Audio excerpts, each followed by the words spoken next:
Brain, episode 561 for Wednesday, June 26th, National Barcode Day 2024.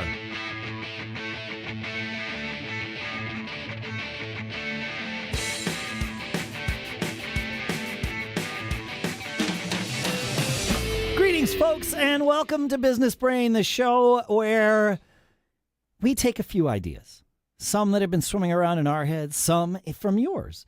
We dissect them, we digest them, we analyze them, we use them to tune our collective and individual business brains every single time we get together.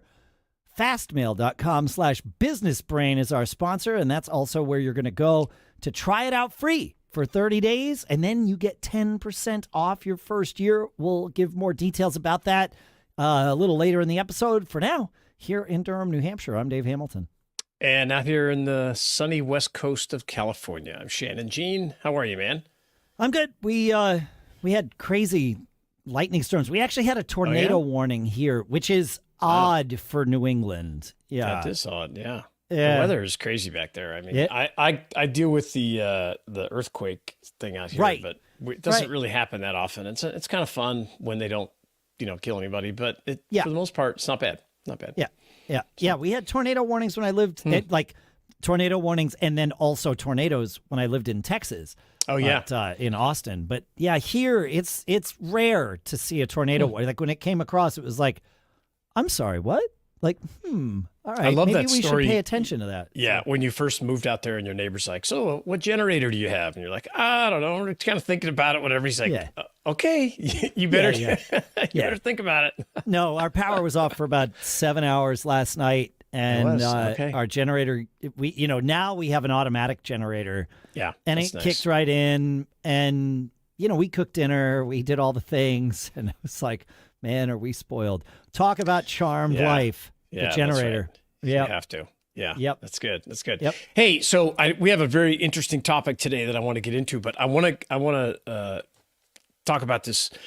I listened to this other podcast called the Founders Podcast. Great. This guy, I forget his name, of course, but I'm sure you'll find it while I'm talking. Sure. And he talks about books that he's read, and he's been on David Senra? Is that That's right? it. Yeah, All David right, Senra. great. It's really good, high energy, talks fast.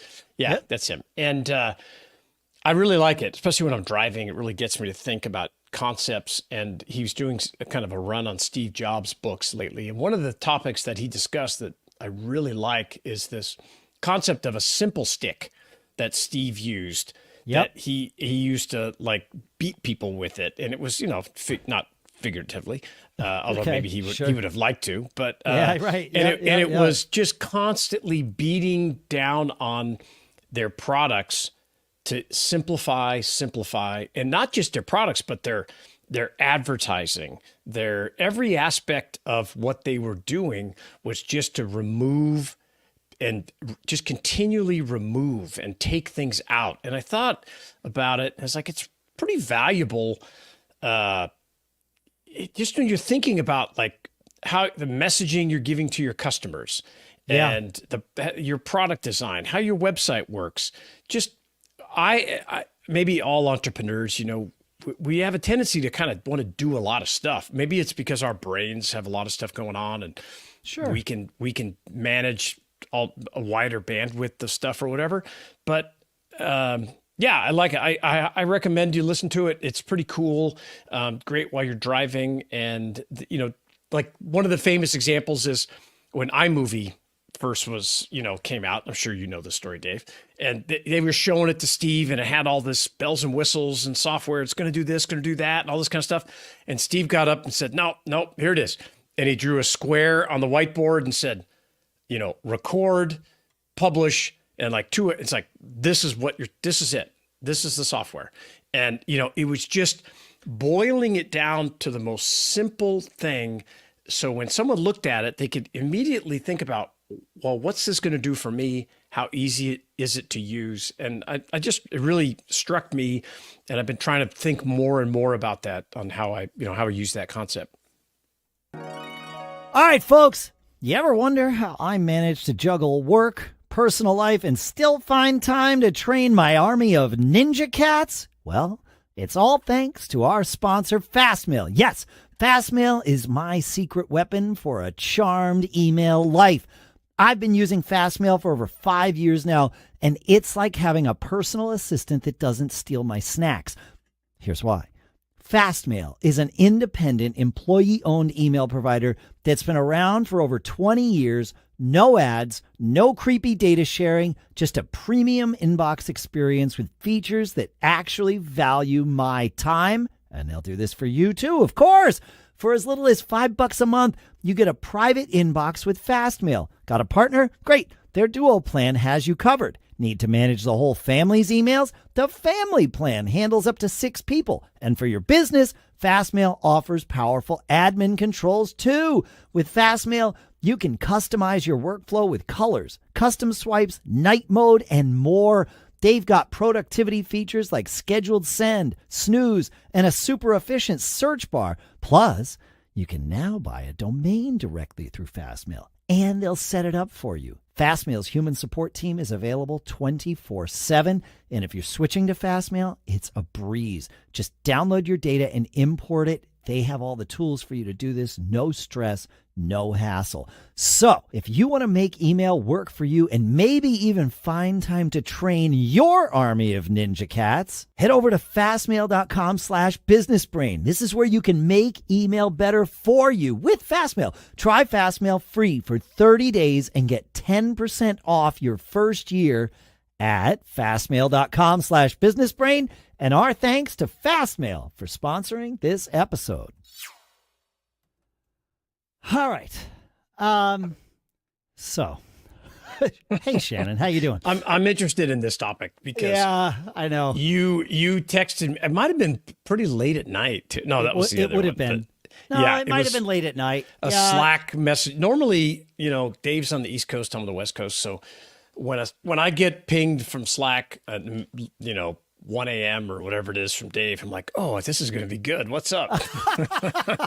And sure enough, it was good. So tell me the story. So we're in the process of potentially selling an interest in a business that I never talk about here. And there have been a variety of reasons for that, mostly because my partners have asked that we don't attach Makes ourselves sense. to the business. Yeah. But what it does is it gives me the freedom to have this conversation on the show in the midst of this. Yeah, I think. I guess if this episode comes out, then the answer is yes. So we've gone through all kinds of due diligence, and we're at the point where the attorneys are, or where the contracts are being drawn up, right? And all right. Their attorneys, they said, we'll have our attorneys draw things up. Like, fine, great, no problem. Okay, sure. So we also have an attorney, actually a couple of attorneys that work on this deal for us. And so they sent over, there's basically 2 agreements. I'm sure there'll be more, but there's the purchase and sale agreement, all right. It talks about that. Yep. Pretty basic. And then because they're buying into the existing business and we would stick around, they want to redraw the operating agreement of the company. Also makes perfect sense. Because they'll be involved in that Correct. kind of thing, right? Yeah, totally makes sense. What made sense for us 6 years ago does not really make sense for this kind of scenario. It's all good. So fine. Okay. So we get the purchase and sale and we have our attorney go through it. And he comes back and he's like, well, there's 2 things here that I think we need to, 2 main things, some other minor things that we need to push back on. One was they had these exhaustive representations and warranties. Essentially the thing, because they are buying into the company, they're not just doing an asset purchase, which means that the company is still liable for anything that the company would be liable for, and now they're part of that. And so there's some warranties that they put in the contract that they would want us to do. And some level of that is standard. What they put in was, according to my attorney and the chief partner at his term, clauses like the likes of which we have never seen before. Oh, wow. Like, okay, fine. Yeah. And then they also want the jurisdiction for a future dispute to be in New York State. I will just tell you, the company has no nexus in New York State. None of the partners, current or future, are located in New York State. The business is not organized in New York State. It does no business in New York State. New York State would throw this out of court.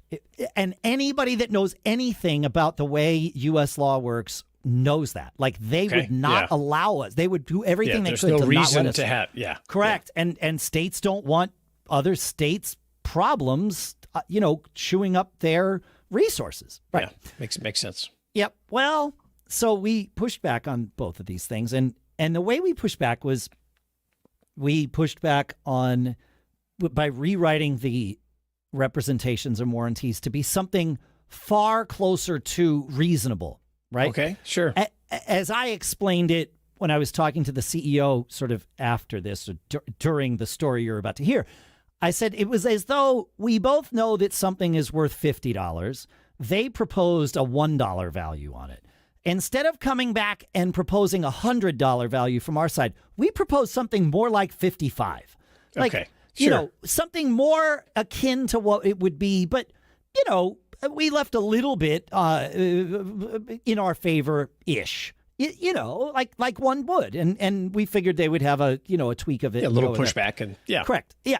And they said no, we must go with ours. So instead of saying no, it's $45, they said no, it's $1. Oh, okay. And then they also pushed back on the jurisdiction thing, saying no, it must be in New York, and they cited some statutes that even the hack lawyer in me knew were being interpreted incorrectly. Wow. Yeah.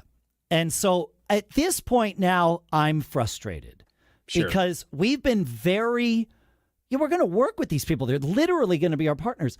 And so I've been very much focused on building that partnership environment, right? Because I know how that can help.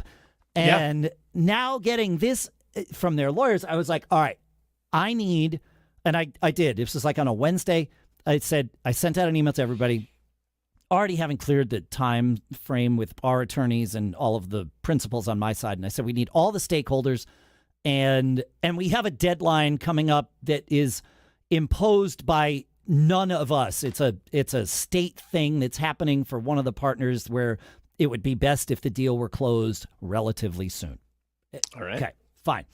And so I said, look, we need to get all of us together, and we've got this deadline, and now, these contracts are not going anywhere near where they need to. We need to talk, and I need all the stakeholders and at least some representatives from their legal team. And my plan was to get there and say, like, these lawyers are going to kill the deal. Yeah, that's right. Very, right? That's not uncommon. It happens. No, it totally happens. Not uncommon. No, lawyers. And here's the thing. I told my lawyer this too. I said, if given the opportunity, a lawyer would kill every deal, because no deal is going to be perfect, and no one's perfectly protected in any deal. You've got to throw some faith in there. And at some point, it's up to the principals to push the attorneys aside, figure out what faith they're going to throw in, and then tell the attorneys, here's where the lines are. You draw them with legalese. Right. And that's totally fine. They are tools. They are valuable service providers, but they are not the decision makers. Yeah, fine. that's it. All good. Like this, and this is fine. But we were at that moment, and we didn't have a lot of time. And so I wanted to just get and we weren't moving at all. And so I wanted to get everybody together and basically call out this other legal team for not. I wanted to see how the principal on the other side reacted when I called out their legal team for not sort of playing the... Yeah, it's kind of bad. I don't want to say bad faith, but it's just a waste of everybody's time. It's a waste of everybody's time. Yeah, right. Yeah. And so I couldn't... And everybody said, okay. There were some begrudging okays, but there were okays from the legal team, especially on the other side. And except the CEO of the company that's the principal on the other side, the primary principal, could not, there was zero chance that this person could make the meeting. I was like, okay, crap. So I had a short conversation with him, and I said, there's 3 or 4 issues that I need to point out. And so I'm going to do it via email tonight. And he and I were able to talk like early the next morning. I said, but I'll articulate them. I was in the car. I was like, I can't type this while I'm in the car. I can't even, we all need to do this. So I thought, well, I'll just send an email to everybody. So I did. In the interim, between that conversation and when I sent the email, we also got our attorney's feedback on the proposed operating agreement, which was, again, in my attorney's words, the most one-sided thing I've ever seen in my life. It basically had us having no say in what happened. They could, an operating agreement for a company, any kind of company in the U.S., has an implied, not even implied, stated fiduciary duty of all the partners. Fiduciary duty, for anybody listening, means that everybody involved agrees to act in the best interests of the company at all times. Exactly. Okay. Yep. Fine. That is there, that is there by presumption in U.S. law, unless it is specifically excluded. Their lawyers excluded it.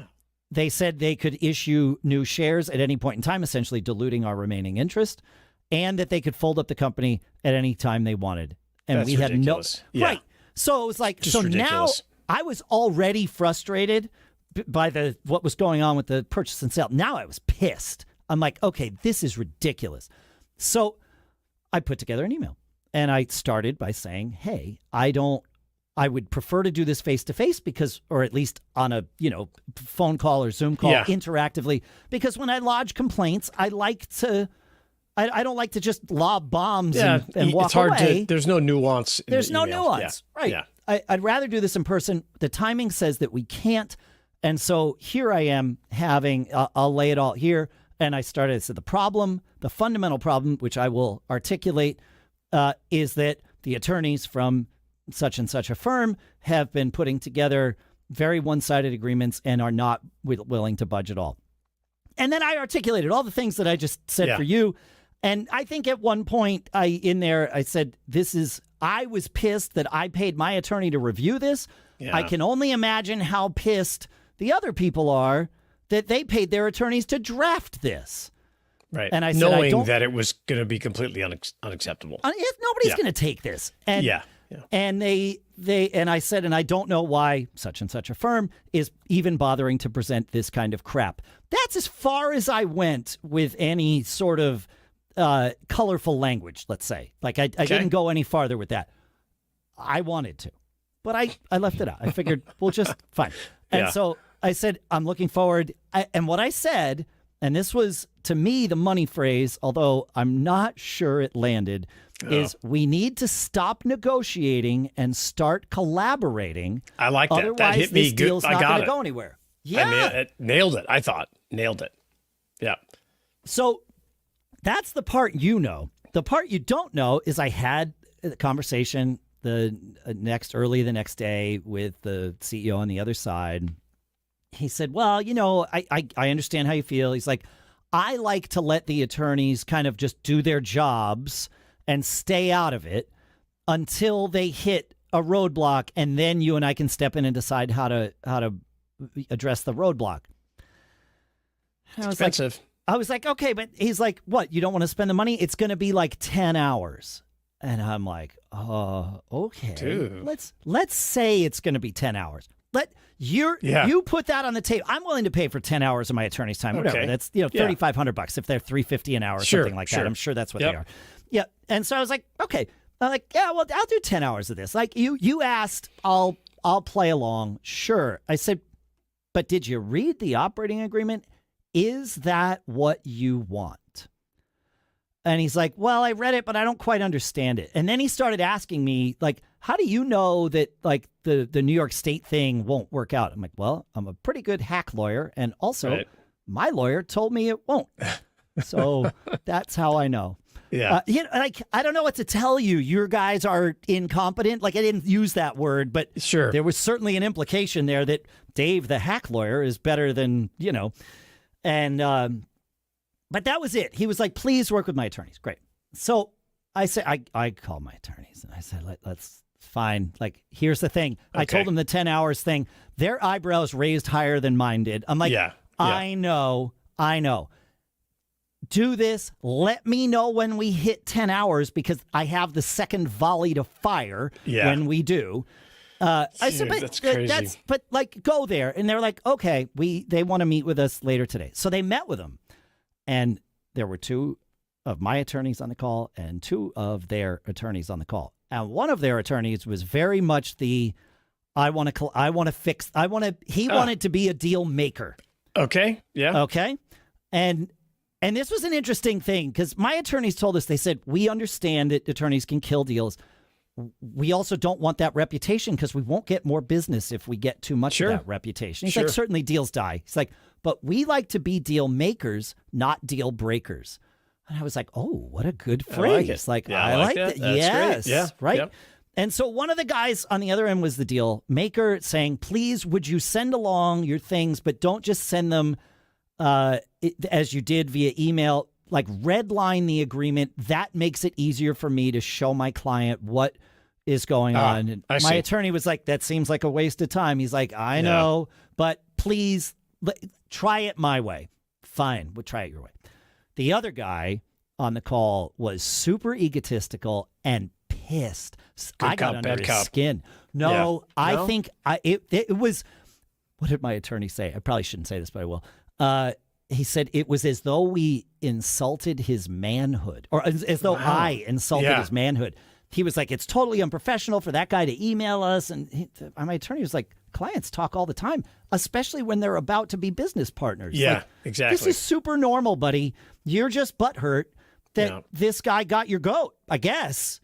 That's crazy. He was like eating his lunch while they talked to show that he was being dismissive. How unimportant this call was. How unimportant this was. And he threatened a couple times to kill the deal. And I said to my attorney, I was like, well, it's a good thing it doesn't matter because I'm not doing a deal with that guy. Yeah, but that's you know, right. And they were like, well, he threatened to have his client kill the deal. I'm like, well, the deal maker guy is the partner at the firm, right? This guy's just of counsel. They're like, yeah, how'd you know that? I'm like, because I looked on their website. He's like, yeah, that's correct. I'm like, well, I know which one has the final say in what they advise their client to do. That's so frustrating, and it is such a waste of time. And it's almost like a waste of time. Everything has like a life cycle it has to go through. But I often say why? I can't. Why? And I think some of it, they want to justify being involved. And hey, we've got to charge a certain amount. We're not going to do this unless we can bill out X number of hours, and fair. But it's super frustrating, but crucially important that you dig into these documents because, like you said, you're going to be married to these people, and for some period of time anyway, and so you got to look out for your best interest, and you can't just leave it to your attorney. No, they can help guide you, but you got to be reading these these documents. And this to me is also a litmus test for the principals on the other side. If this is how they want their attorneys to negotiate this, I don't know that we made the right decision heading down this path with them. Yeah, it is. It's a test, right? It's a test. It's a litmus test. Absolutely. And I'm really curious. Once we hit the 10 hours, and I'll happily say this on the show, even though the other attorneys don't know it. Because it'll be fine because I'm going to do it anyway. Once we hit the 10 hours, I'm just going to step in and say, okay, look, hey, I know you guys want to do it this way and you're just delegating everything to your attorneys. I don't work that way. I like to be able to read all this stuff. So I will now be the primary point of contact for your attorneys. I'm not firing my attorney. Yeah. Right, they're going to love this, I know. They'll love that. I've done the same thing where firing my attorney. I'm going to use him. And once we decide what the primary points of the deal are, then I'm going to bring my attorney back in to write it up and make sure I'm protected. Correct. I like that method because you're closer to the deal and you know the business and you know the ins and outs. Yes. And yes, your attorney should be there by your side. But he will be. Yeah, I'm not firing him at all. Correct. Not even close. And, I mean, I've had it many times where my attorney would be like, hey, I can certainly write this letter, but you know more about this. Why don't you write the letter? Send me a copy. I'll make sure we add whatever legal stuff we need to get, or you don't say anything that could be problematic, and then we'll send it off. And I love doing that stuff because that's my normal MO. Exactly. It's like, I want you to support me, not do it for me. Right. So how could they do it for you? They don't know it. They don't know it. Yeah, unless they're like an employee or partner in the business or what. Like I've certainly seen that where people bring attorneys in, of course, but man. Head legal counsel or something like that. And that's great if that's the case. But in this business, that's me. That's crazy, dude. So but I do think, and a lot of people take it that this willingness to collaborate instead of always negotiate, you shouldn't see it as a sign of weakness. It's actually, you're not going to give up you're still making the same points, but it's like, hey, let's figure it out together. And it should be, you get to that reasonable point of accommodation where you're not going to get everything you want. Nobody gets everything. Nobody gets everything. But if you both get enough to get the deal over the finish line, that's what it's all about. Yeah, you get the things that are important to you. Yeah. The other people get the things that are important to them. And if you have an impasse, then that's actually where a deal maker attorney can be great, because they can throw out a thing where they're like, hey, here's I've seen another deal that got to a point like this, and here's a third option that neither one of you have asked for that could be the answer. And, they need to. Good. And they're not emotional. Egos. Right. No. Yeah. They shouldn't be emotional. They shouldn't be, unlike this other guy. Unlike this guy. But, I love that I got under his skin, by the way. Yeah. That's my attorneys loved it too. They were super happy. They were like, we couldn't have told you to send that letter. I'm like, I know. That's why I didn't ask you before I sent it. They're like, but we love that you did. I'm like, right, and this whole thing of keeping the parties apart, I don't think that's good for the deal. Maybe it's good for one side or another for the attorneys to bill more money and try to get crazy favorable terms and get something for it, but it doesn't help get deals done.